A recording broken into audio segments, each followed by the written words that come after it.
الله نه لیکلي. او زه طالبانو ته یو بله وجه وایم، دویم دا ترغیب دی چې هغه ذات چې په تا مهربانه دی، هغه ذات چې په تا مهربانه دی، دا ووایه د هغه پې خوشحالېږي، نو د ترغیب شو.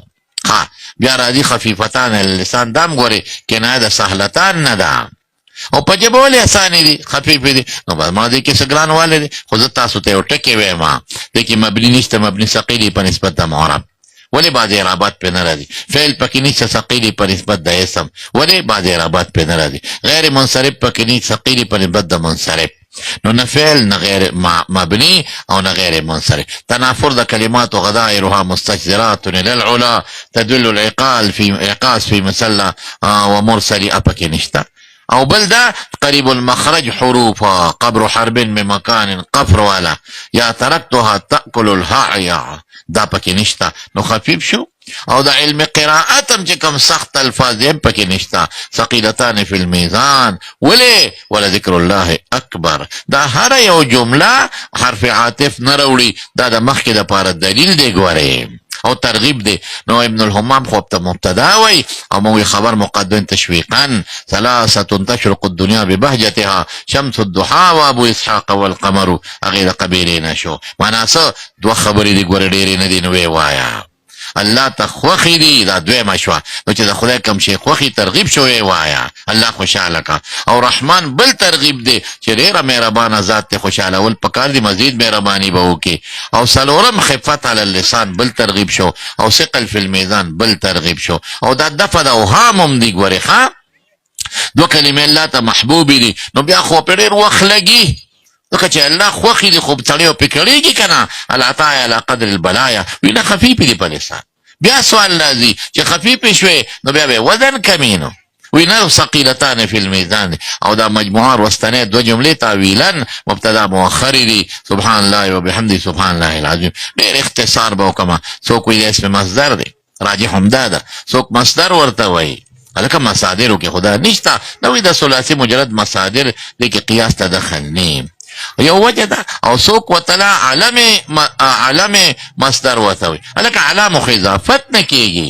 وایي هغه چې علم ذات وضع علم د ذات دپاره وي، نو هغې اضافت نه کېږي. او دا علم د معنا دپاره دی، د ذات دپاره نه دی. علم شخص نه دی، وضع د معنا دپاره ده. نو د دې اضافت کېږي. قاضي کې دی ویلې سبحانه من علقمة الفاخر. نو دا یا مفعول مطلق دی، سبحت الله سبحانا.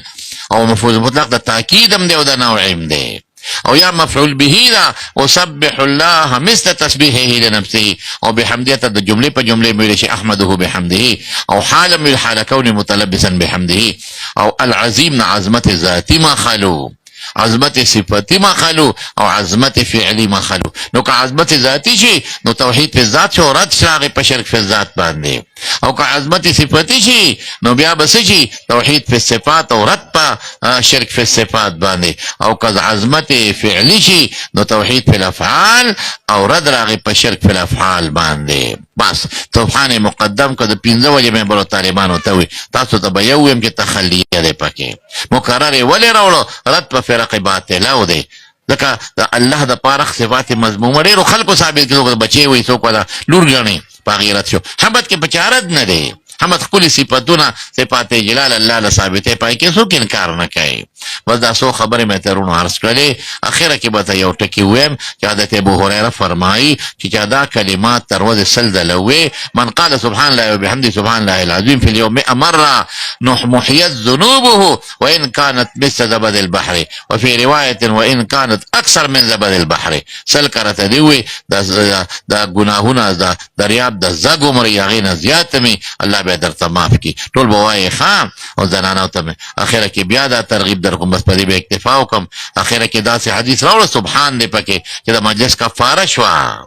سبحان چې په مجلس کې وای، مجلس کې څه غلطي شوې کفاره شي. امام بخاري کې په وزن اعمالو کې خو ډېر حدیثو دی ولې راوړه؟ دا کفاره د مجلس شوه چې که مانا طالبانو نه څه غلطۍ شوي چې په دې حدیث تلفظ شو، په خپله دا کفاره شوه. بس زمانونو په دې به اکتفا وکړم. څه ضروري خبرې مې طالبانو له وکړلې او ډېرې خبرې رانه بیا هم پاتې دي. نو بس خیر مولانا صاحب به کړي مې شاګردانو ته، زه به چې اخره کې بیا ګوټ کړم. ډېره مزېداره شوه اوسه.